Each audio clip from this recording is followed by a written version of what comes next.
अस्सलाम वालेकुम, welcome back to my channel. I hope आप सब खैरियत से होंगे। अल्हम्दुलिल्लाह मैं भी ठीक हूँ। आज मैं आपको इस्त्री को साफ़ करने का तरीका बताऊँगी। हमारे घर में इस्त्री जो है अक्सर इस तरह से जल जाती हैं और बहुत ज़्यादा ख़राब हो जाती हैं, जिसकी वजह से कपड़े इस्त्री करने में हमें बहुत ही मुश्किल का सामना करना पड़ता है। तो यहाँ पर मेरे इस्त्री जो है बहुत ज़्यादा ख़राब हो चुकी है। तो इसको आज हम लोगों ने बहुत ही आसान तरीके से साफ़ कर लेना है। इसको आसान तरीके से साफ़ करने के लिए हम लोगों को नमक चाहिए होगा। यहाँ मैंने 2 से 3 चम्मच जो है मैंने नमक ले लिए थे। इस्त्री मेरी ऑन है और मैंने 3 पे रखी हुई थी और इसको मैंने हल्का सा गर्म किया हुआ था इस्त्री को। इस्त्री हमने बंद नहीं करनी। अभी मैंने इसको चेक किया है तो ये चिपक रही थी कपड़े के साथ। अब इसको मैंने दबा के नमक के ऊपर प्रेस करते जाना है। बस तकरीबन हम 2 मिनट तक हम इसको प्रेस करेंगे और इस्त्री हमारी साफ़ होती जाएगी।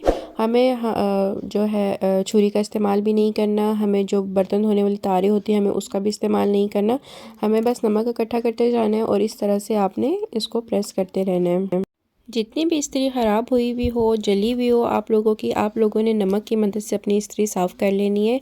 इस तरह आपने लगातार इस्त्री को प्रेस करते जाना है और इस्त्री आपने बंद नहीं करनी। इसको मीडियम गर्म ही रहने देना है और नमक के ऊपर आपने इस तरह से प्रेस करते जाना है। अब इस्त्री काफ़ी हद तक साफ़ होती जा रही है और इस तरह इसके ऊपर स्क्रैच भी नहीं पड़ेंगे और इस्त्री हमारी ख़राब भी नहीं होगी।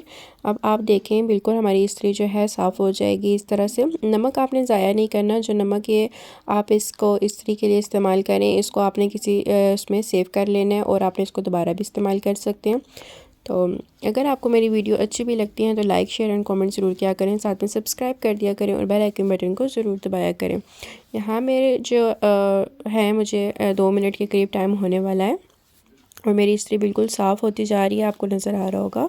इंशाल्लाह आप इस तरह ज़रूर इसको आज़माइएगा और मुझे फ़ीडबैक दीजिएगा। इंशाल्लाह आपको बहुत पसंद आएगा। दुआओं में याद रखिएगा। ऐसी टिप्स जो आपकी ज़िंदगी आसान कर दे और आपके टाइम की भी बचत करे, ऐसी टिप्स मैं आपके लिए लेके आया करूँगी। इंशाल्लाह आप मेरे चैनल को सब्सक्राइब कर दें और साथ में बेल आइकन बटन को दबा दें।